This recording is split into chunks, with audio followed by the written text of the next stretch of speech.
Morning, Rabotai. We've been speaking about some of the halachot of bishul akum.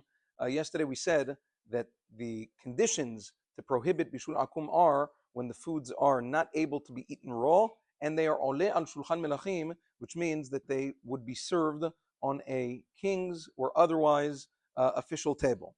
So now, there's an interesting machloket with regards to roasted chickpeas. Sometimes we're not talking about cooked. Obviously, cooked is a different story, but roasted. You have chickpeas that are roasted. Sometimes people serve it, just to snack on whatever it is. The Rabbeinu Chaim Vital quotes the Ari Kadosh in Sha'ar Kavanot, Sha'ar Ta'amei Mitzvot, Parashat Eikev. The Ari Kadosh says that roasted chickpeas that were roasted by a goy, are asur because of bishul akum. They are oleh al shulchan melachim. The Maran Achida and the Ben Ish Chai rule like the Ari Kadosh, and they say that it's asur. Nevertheless, Maran Bet Yosef in Yoreh De'ah Siman Kuf Yud Gimal, as well as in his Kesef Mishneh, Perek Yud Zayin of Hilchot Ma'achalot Asurot, he says no, roasted legumes do not go on a king's table. It's something that is considered insignificant, and therefore he says any roasted legumes, including chickpeas, are completely mutar, even if it was roasted by a non-Jew. So what do you do over here? So it seems like the Mekubalim would follow the Ari Kadosh. Ari Kadosh says something like this is asur. Nevertheless, Maran Zechron Bracha in Alichot Olam Chelik Zayin, he says an interesting point. He says, even according to the Mekubalim, there's room for leniency here. Why is that? When did the Mekubalim follow the Ari Kadosh? That's when, even when the Ari Kadosh argues with other poskim, when he argues in terms of something that has to do with Chokhmat HaSod, something that has to do with Kabbalah, we understand that the Ari Kadosh had more expertise in the Kabbalah than anybody else. And then we follow, the Mekubalim at least, follow him even against other poskim.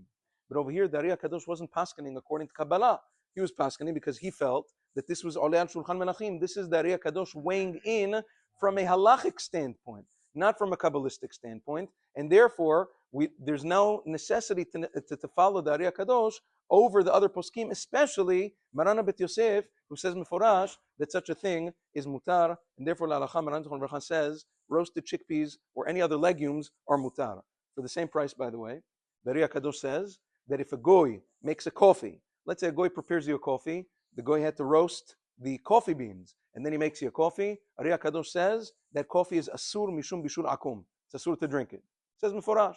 Now, based on the same Bet Yosef that we said before, also it would be mutar. There's a Tosfot in Masechet Avodah Zarah. By the way, apropos, today Daf Hayomi Mazal Tov, we start Masechet Avodah Zarah, Daf Bet Amud Aleph. So the Tosafot in Masechet Avodah Zarah, Daf Lamed Aleph Amud Bet says that over here the coffee would be considered batel. It's considered secondary to the water. What's the bracha on coffee?